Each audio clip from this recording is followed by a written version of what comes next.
scale. Test. I'm not. Oh, we're live. I don't think I am. Oh, I'm not turned on. That would be why.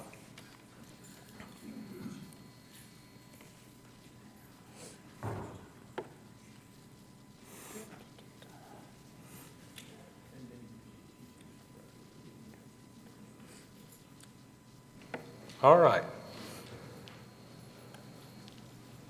It is time for us to get started. Jason, turn me down a little bit. I can hear myself a little bit off the wall there. Well, it's time to start our last class in Ecclesiastes, and so we'll be finished under the sun, I guess, by the end of tonight. Let's have a quick prayer, and Benny, if you'll lead us in that, then we'll get started. Our Holy Father, we thank you for this good day that you've given us today. Thank you for the blessings of the day that you give us. So many that we don't even see or comprehend some days. So thank you so much, and please continue to be with us. Please be with Terry and Joe this evening as they lead our thoughts, and help us to learn and grow from your word and to make the proper applications to our lives, Father, to be better Christians and to put Jesus first in our life and to be more like him every day. These things we pray in Christ's name. Amen. Amen. Okay, so we're starting in verse 9 of chapter 11, and we're wrapping up the study tonight. And it really is interesting how this wraps up. It wraps up with a focus on youth, but ending with old age, really, until verse 8. And we'll talk about a slight shift in verse 9. So he says here in verse 9, "Rejoice, O young man, in your youth. Let your heart cheer you in the days of your youth. Walk in the ways of your heart and the sight of your eyes. But know that for all these things God will bring you into judgment." So what is his advice here to young people? What's he saying to people like Sam over here and Jillian and Peyton in the back? What's he saying to the youth? Anybody have any thoughts? Enjoy it, for one thing. Okay, enjoy the youth. What do you think he means by enjoy your youth? What's the concept there? Aging is hard. Okay. Yeah, when you're young, you wake up and you're ready to go, and you go to, when you get a little older, you wake up and want to stay there. So, Okay. just gets tougher to get going and all that. Okay. Joe, you have any thoughts from that verse? Yeah, one thought. Just youth ends faster than you ever realize. All right, back in the back, all the way back in the back.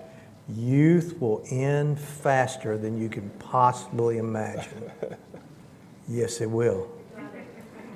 You'll turn around twice, and your that fine head of hair will be bloom like an almond tree, or it was an almond tree, right? Yeah. It's going to be, if you're lucky, it'll be white on top, but if not, it'll just be mouse gray, Or you won't have hair. Or you won't have it. Yeah. Yeah. Yeah. But and for all the youth, it goes by so quickly. Life is so fast. Yeah, Peyton. I think he's also I've always took it as he's saying to enjoy it. Like, we're living on this earth. I know this world isn't our own, but there's so many beautiful things out there, nature, people. I mean, he's just really just saying, not have fun per se, but like enjoy it, but Yeah. also, keep your ways. And I think you can obviously do that. Yeah. It's interesting to think about that, because that's really what he's been saying all along, even to the old people, right? In the book is, there's no meaning, and remember, it's all under the sun, so there's no meaning under the sun, So eat, drink it, like enjoy what you can, because that's all there is. There's no meaning beyond that, really. And so in some ways, he's parroting the same advice with different language, I think. But one of the more fun things that I've had as kind of a younger adult is when I took Jillian to Colorado, and it was me and her, and we got to like go out, and Devin was there, and we got to hike and see all these things. And like I just remember going to the Garden of the Gods and just being there and being like, this is crazy. And just fascinating and beautiful at the same time. And, you know, I'm sitting there, I'm thinking, you know, my Heavenly Father made this. Yeah. And it was just, it was surreal, honestly. Like, it was not an out-of-body experience, but it was just like, you take it all in, and it was just breathtaking. Yeah. And so every time I read this verse, because I've read it a couple times, you know, they talked about this at Camp Tennessee a couple of years ago, but that's when I think every time when I read this is just enjoy it, like the life that you're living here. I mean, take people along the way with you. But you know, just enjoy it. And there's a balance here. He is saying that keep in mind that as you enjoy life, that there is a judgment to come. And this is, he's the most explicit about this, I think. It is. I think the context of this is really, he's going to judge what you do in your youth too. Like I think there's a reminder here specifically. It's not judgment necessarily. We've talked about this. I'm not sure he has a full understanding of post-life judgment, but he is saying God's going to judge what you do. Remember that. He's going to, and if you think about that in the context of the doctrine of retribution, which is the most common understanding and theology of the time, then what he's saying is if you enjoy life too much when you're young, you're going to have a harder life when you're old, because God's going to judge you and he's going to afflict you in your old age. Yeah. And I think it's interesting, he says, walk in the ways of your heart and the sight of your eyes. And that really gets to those are the two things that motivate activity, for lack of a better term. The heart, meaning the desire, and the eyes for what you can see. Maybe a lot of times we might even describe that as lust. But the idea of, look, enjoy what you desire while you still can, but keep in context that God is going to judge that. And if you deserve, in the terms of this period, if you deserve punishment for what you do while you're enjoying life, God's going to punish you. And I think that's one of the things, and that's been a theme throughout, right? Because one of the things that he said was, eat, drink, and be merry if you can, but some of us God doesn't allow to do that. And he sees that as a judgment that God's made that actually restricts him from enjoying his wealth. So it's interesting to kind of think about how all that connects at this point of the study. If you give up your heart, what your heart tells you to do when you're young, you'll never recover. Okay? And I've met so many people that said, well, I wanted to be a vet, and I couldn't do it. So Right. I ended up being whatever. Right. And to me, that's what the youth part of this means. Yeah. Yep. Jared, you were going to. We've also seen him sometimes not always fully embracing that gospel of retribution, because the death happens to the righteous and the wicked, and so sometimes there wasn't any benefit to being righteous in his eyes. Just live life and sow your wild oats and go wild. It's been 11 chapters of internal struggle and conflict in this path of wisdom, where he says one thing and then almost immediately turns around and he contradicts what he says. But what you're seeing is the thoughts of one of the ways to think of this is the thoughts of a madman as he tries to figure out the meaning of life, and there is none. I mean, it's really driving him to a point of not understanding. And that's one of the things he gets to at the end of all this, I think, is, hey, look, what happens is under the sun is there's no meaning and you die, right? And we've been talking about the conclusion. We're going to get to that tonight, but even how that's presented, I think, is a little interesting. And maybe just to unpack one thing that Terry said, because sometimes all of the old commentaries, my old commentaries, I'm talking like Matthew Henry and, the older free commentaries that have been out there in the marketplace for a long time. Not that they're necessarily wrong, but that they look at this passage through the vision of the cross. And so they automatically go that Solomon knew there was a judgment. And Solomon's words, of course, are influenced, guided, led by the Holy Spirit. And so God has always done this thing called, the Jewish rabbis called it pesher. It was multi-levels of understanding of a passage.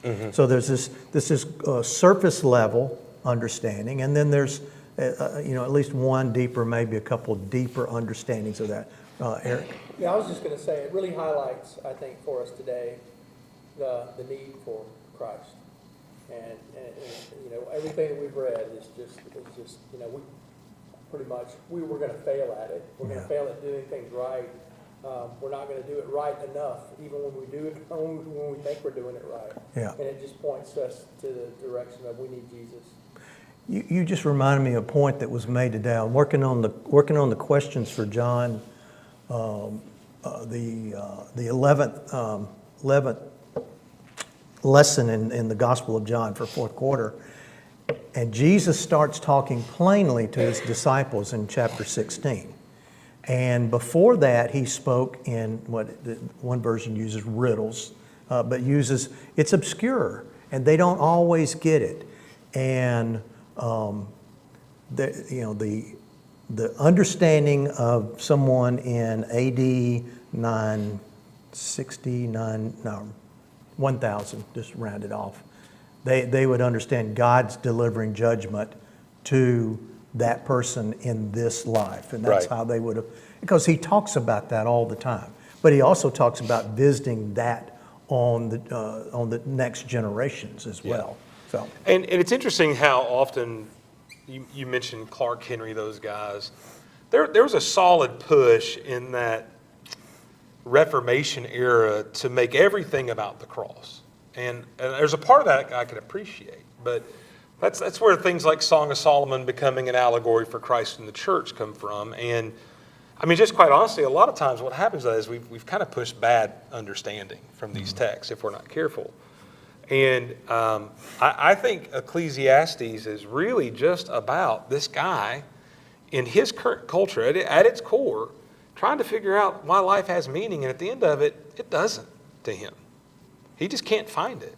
And as we've said so many times, the way to see Jesus in this is just to understand that these ramblings and this depressing talk that life has no value and enjoy what you can even though you really can't enjoy it then, that's life without Jesus. That's what life without faith and life without God and life without an understanding of Jesus looks like today.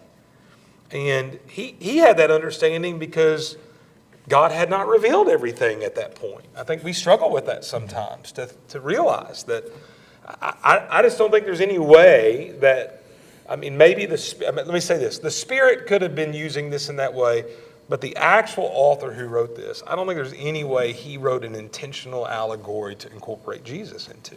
It's just, he didn't have the knowledge to do that. Yeah. Doesn't mean the Spirit could not have done that without his knowledge, but he didn't do that. I think that's really important to see there. Verse 10, remove vexation from your heart, put away pain from your body, for youth and the dawn of life are vanity.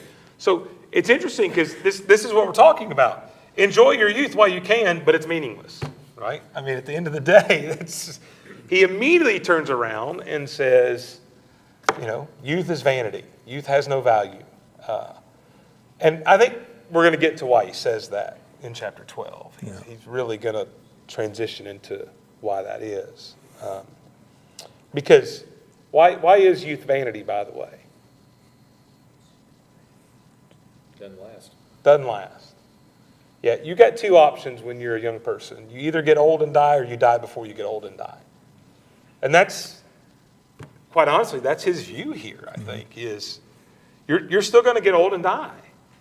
Or you're just going to die, right? Those are your two options. So have fun in your youth, but realize it's no value to it. It's meaningless. So encouraging once again. But do it. Yeah, anyhow. But do it anyway. Do it, because it is going to Yeah. be enjoyable. I'm thinking the greatest, to me, the greatest sport on earth is snow skiing down the Rockies. It eclipses every sport I've ever played, and it's amazing. But You reach an age when you start looking at the ski lift and things break. You just don't have you don't bounce anymore. I was that age at 10. That was for me. Yeah. But it's amazing. So if you're young and you get the chance to do it, do it.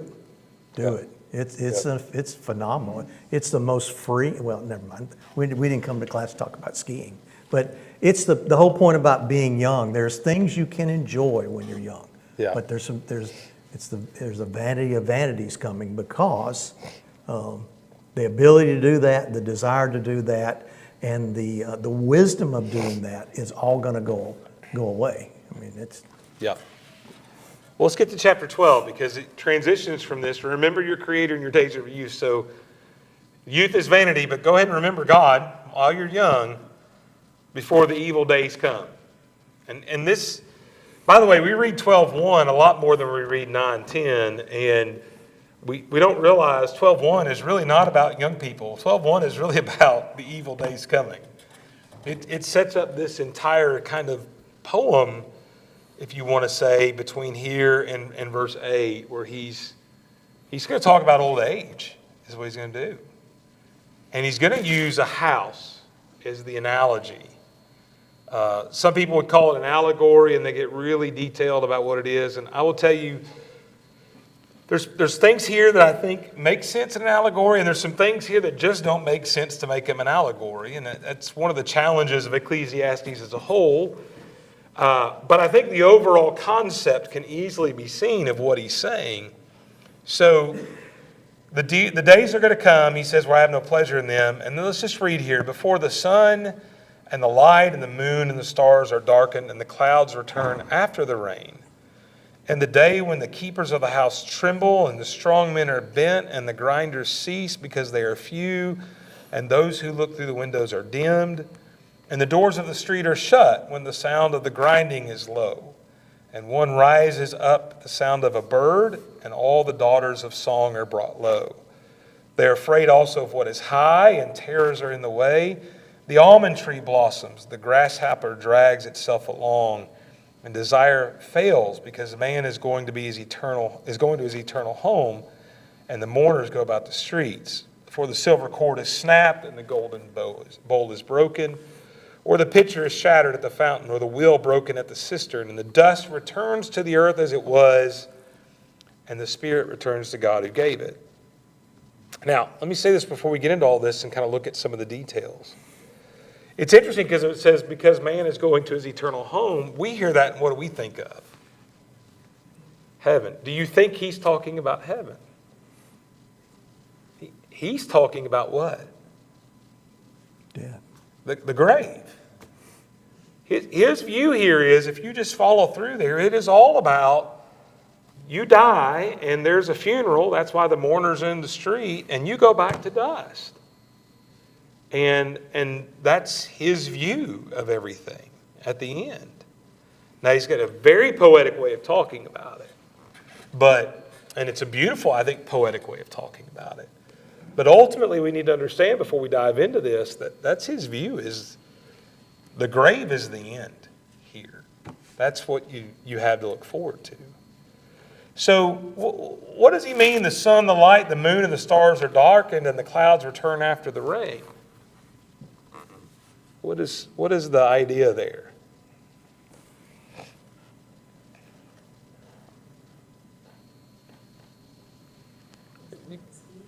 His vision? Could be. Okay, could be. Any other ideas? I don't think it's vision at this point, maybe. But it is more of in this sense of vision, the way older people view life. As you get older, what do you become convinced of about the world as a whole? That it's full of light or full of darkness? Darkness. The sun and the moon and the stars are gone. And even after the rain, there are still clouds. What normally happens after the rain comes through? Humidity, yeah. Yeah. That's an old person thing. That's an old person's answer. Or somebody who was at camp 2 weeks ago. But normally the skies open up, the sun comes out, and the storm is over. And this picture is... It's a pessimistic view of life. Yeah, just the storm never ends. There is no sunlight anymore. It's just darkness. Just complete and utter darkness. And by the way, I mean, I can tell you, I don't know that I'm old yet. I'm older, but I'm not old. But we've had old people in our house till recently for a long time. And we could watch their view of life become more negative just over time. And even when you took the remote away or blocked news channels, it still was negative, right? We might want to blame that, but they just see everything as dreary and bad. And so that's the idea here. Now, verse 3 is a neat verse because this is lost on us, but there are 4 different roles within a house presented here. The first 2 are male, and the last 2 are female. The first of each of those couplets are servants, and the last ones are free. So you have the keepers of the house who are trembling. These are the stewards who also would have to provide security as well. When they get old in those positions that they've held without any fear, they have fear. And the strong men are bent. The men who are supposed to protect everybody, they're stooped over. They're not strong anymore. The grinders are the women's slaves, the female slaves who process the grain, grind it in order to make flour to make bread. And those who look through the windows that are dimmed are the free women that live there, and they're allowed to do that. Now, I say all that to say this is where the allegory stuff starts for a lot of people and the questions begin to get raised. Because when you hear the word grinders, what do you think of? Teeth. And when you read windows, what do you think of? Eyes. And so it's really easy here and maybe that's the case, by the way. Maybe this is saying that as you get older, your teeth don't work as well and your eyes don't work as well, and you're bent over like the strong men and you're afraid. You can vouch for that, Ralph. But also what he's saying is there's another application, like you said, there's multiple layers. It doesn't matter which part of society you're in. This is your end. There's a part of that he's saying as well there. That if you're a male slave or a free man, or you're a female slave or a free woman, you're going to decay and decline. You can't outrun old age just because you have wealth or freedom or because you're in bondage. So there's a part of this that says that as well. Does that make sense to everybody in that sense? And I'm not saying it's not allegorical. I don't want to dive into there's some issues with it. A lot of them have to do with language, and it's just not, there's no need to dive into all of that. So the doors are shut in the next verse. When the sound of the grinding is low, and one rises at the sound of the bird, and the daughters of song are brought low. Well, what does it mean the doors on the street are shut when the sound of the grinding is low? And there's 2 ways. We can look at this allegorically. What does it mean allegorically, by the way? Anybody know what it means allegorically? It's not real pretty allegorically. Nobody's there. Huh? Nobody's there. Well, if we follow the allegorical, like the windows are eyes and the grinders are teeth, that as you eat less, the doors being shut have to do with bowel movements. That's the allegorical interpretation, by the way. I didn't run into that one. Yeah. Well, you're welcome. That the doors are shut. It's the inability for things to work properly. By the way, that's one of the places where I get uncomfortable that's allegorical, right? Because it seems to be a much better way to teach and just understand. Older people lock all their doors. They close their blinds. They secure everything because they're in fear. And the grinding is low. Well, that's it. When things get quieter, they get more anxious a lot of times. But at the same time, they're woke up by the sound of a bird, but they're unable to make much sound themselves. And so there's the contrast of the hearing and the voice. The sound of the daughters are brought low. Again, we could dive into what these, and this sometimes gets to be, I wonder sometimes if not, like when I teach Revelation, if we get too close, we may just be too close. If we just back up and look at this as a whole, this is really just describing the aging process. That's all this is. And you can try to pinpoint allegorically things, but even from a more backed-away standpoint, you can see how all of this is old age, right? Afraid of what is high, terrors in the way. There's more fear. Here's your almond tree blossoms in verse 5. What's the grasshopper dragging itself along? What does that mean? Yeah, you just, to use maybe our terminology, you don't have the spring in your step anymore that you once had. Desire fails because man is going to his eternal home and mourners go about the streets. So you're going to go to the grave and they're going to have a funeral for you.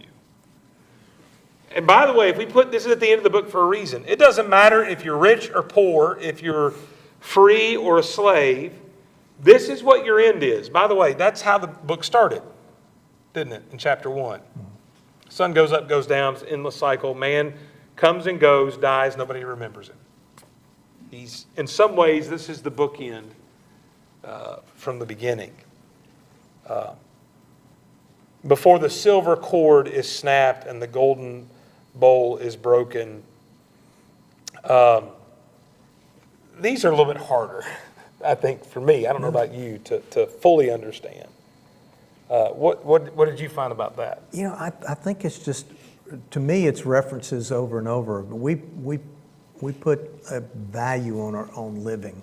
Yeah. Have not run into anyone yet in my life that just jumped up and said, "Yeah, I want to die right now," kind of deal. Everybody hangs on, and so they value life, which I think it's part of the way God designed us, and that's in us. And so before the thing that you prized, the silver, the gold, the picture was valuable in that culture. Very valuable. We take things for granted. They didn't run down to the Dollar Tree. They had to physically make another picture if they broke one. And that's if you ever took that class, that clay shaping class in middle school or whatever, and see how most of those turn out. It was valuable to have a pitcher that actually hold water of any size. But yeah, there's a possibility to a little different possible understanding. In Zechariah 4, there's a lampstand described with a golden bowl on it. And this golden bowl and silver thread could refer to light. Now, the reason why that would be important is because the wheel and the cistern are related to what? Water. Mm-hmm.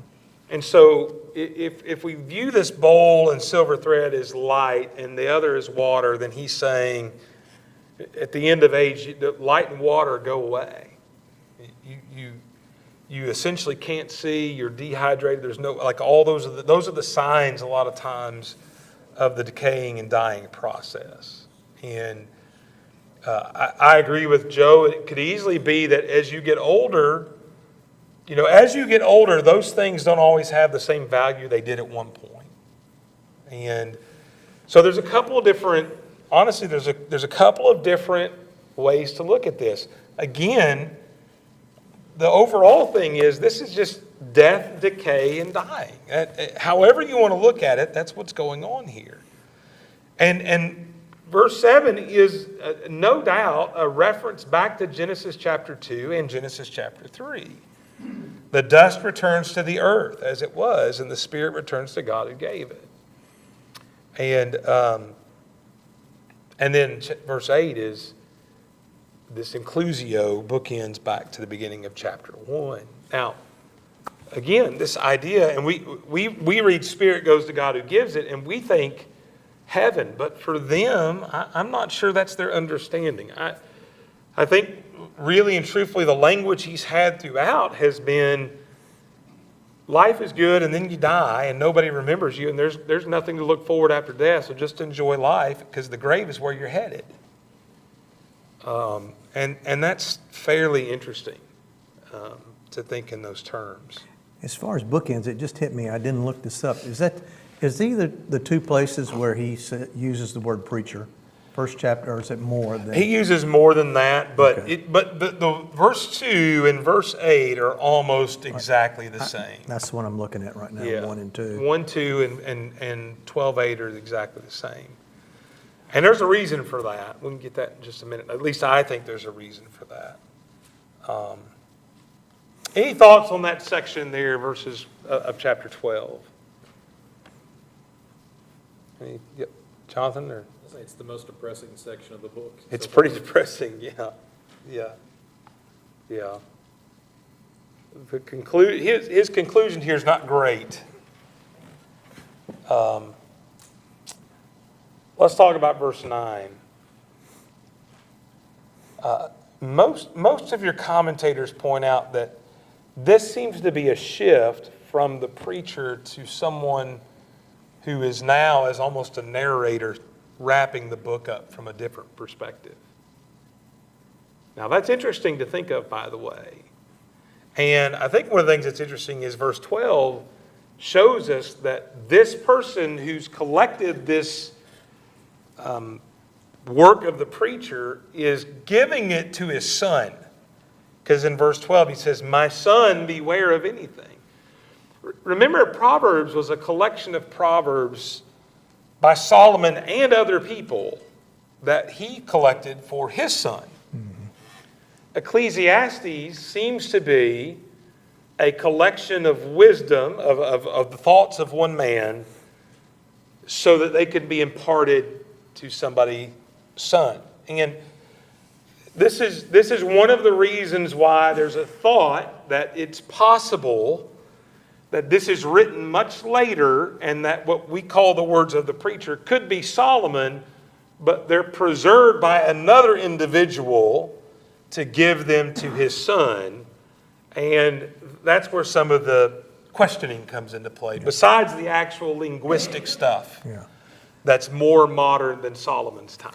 So not knowing Hebrew, so this may not be a smart statement, but chapter 1 and verse 2 seems to be almost in the first person, or it seems to be first person. Yeah. The preacher says. Uh-huh. And I mean, he's calling himself by his occupation, or he's giving himself a occupation or vocation. But he says, but here it switches over, is the preacher also taught. It's third person. Or second person. Third person. Yeah. Third, second person in verse 9. He's talking about somebody else, in other words. I need to shut up. I'm arguing English, and I have no idea what I... Yeah. Sure, there's people could argue that better than me, but being wise, the preacher taught, I think that's third person. And it is first person from verse 2 of chapter 1 to verse 8 of chapter 12. At least presented that way. But this is presented more as he's talking about this other person. He's not talking about self.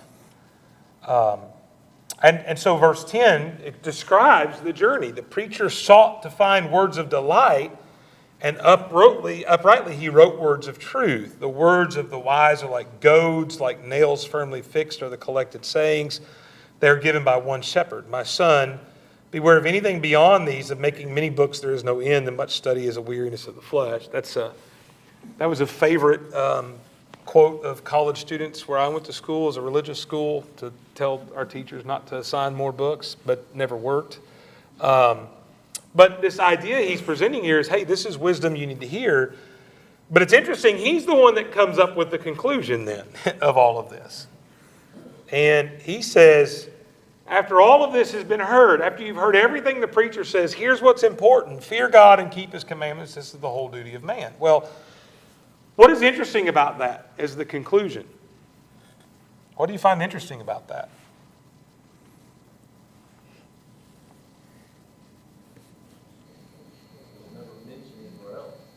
Yeah. The preacher didn't come up with that. Yeah. This is something he says that the writer of the rest of the book never really says. Like he observed this experiment and all the different ways it went wrong, and then he kind of wrote the conclusion at the end of, okay, here's what I learned from this experiment. You know, fear God and keep His commandments, because all this other stuff just ended in chaos. Yep. Yeah, there are moments of fear God, and we've pointed those out along the way. But the idea of keeping His commandments is not mentioned anywhere else in the book.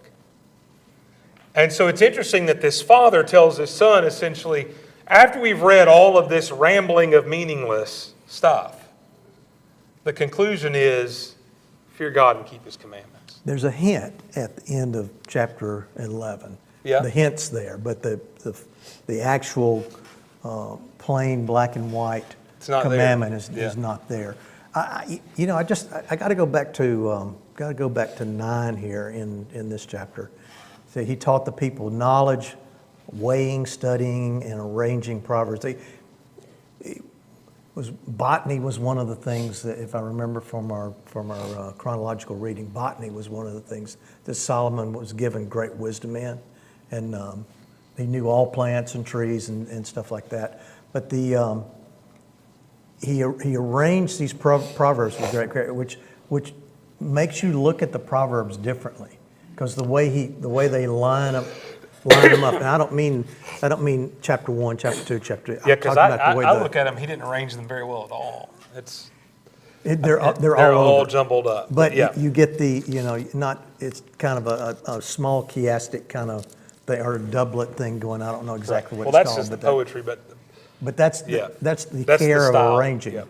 Whereas just prose doesn't have nearly that same level of attention to detail on. Right. Yeah. So it seems to be that he's explaining his work. And, yeah, and I'm of the mindset, I guess, if I had to be forced today to think that it's probable Solomon was the preacher, but this is recorded historically much later than the day of Solomon. That seems to be the way to make all of these issues make the most sense to me. It doesn't matter at the end of the day, because at the end of the day, the conclusion is what it should be. And I think that's the interesting thing is even this idea of judgment, whether good or evil, is the motive for why you fear God. The motive for fearing God is God's going to judge you. And I think sometimes we may get so caught up, like I know sometimes when I kind of share this idea that they don't fully understand resurrection, judgment, or heaven, I know that kind of gives us some pain a little bit, like that bothers us sometimes. But understand that regardless of their understanding of that stuff, they still believed in the judgment of God. They still believed in the sovereignty of God. In fact, I would tell you in some ways they believed in the sovereignty of God more than we do, because they viewed God as having control over everything. And we don't really always view God in that lens. We think we have a lot of control ourselves. And they didn't have that view. No. They thought God was in charge of good and evil and everything. And that evil was a judgment. That was their understanding. Evil is a judgment always. And we just went through this, but a careful reading of Kings and Chronicles, we reach back to the point that God caused Rehoboam to have the answer, to pay attention to the answer from the young as opposed to because that's the way he had decided it was going to be. Correct. And so we think, well, when they assign things that seem that we would think evil, and they assign it to God, like David or some of his language, right. and they said God. What they're saying is really honoring God, saying God is ultimately in control, no matter what we think about the situation. And but in Job 2, God takes credit for what happens in Job 1. He tells Satan, "You incited me against Job." So God takes some ownership in Job's suffering in chapter 2. And so it's interesting now to think about that. And again, those kind of statements really bother us. Yeah. But when we look at the nature of God, God doesn't pick winners and losers when it comes to comes to eternal life. That's not what we're saying. What we're saying is he looks at Rehoboam's heart and he makes a judgment. And he offers an opportunity that allows Rehoboam to go down the path he wants to go. Yeah, I mean, there's multiple dimensions of that for sure. But there is a punishment. And he tells him plainly, I mean, you don't get to stay here because of you. It's because of your grandfather. Right. And, that's the reason you've got this. And because I made a promise. And, so. Yeah, absolutely. No, we're getting out of, but we're still talking about sovereignty. And when you look at a lot of Old Testament texts, we get a little cringy at the thought, because we think we've got a lot more control. We truly believe we've got a lot more control than the ancients thought, for sure. Absolutely. Okay, and the end there, every secret thing, whether good or evil, they know they can't hide from God, right? I mean, they fully believe God has the ability to see the secret things, not just the public things. So, again, they're attributing to God great power and great understanding in that sense. All right, I'll open the floor for thoughts. We got really 3 minutes left, and maybe thoughts, questions.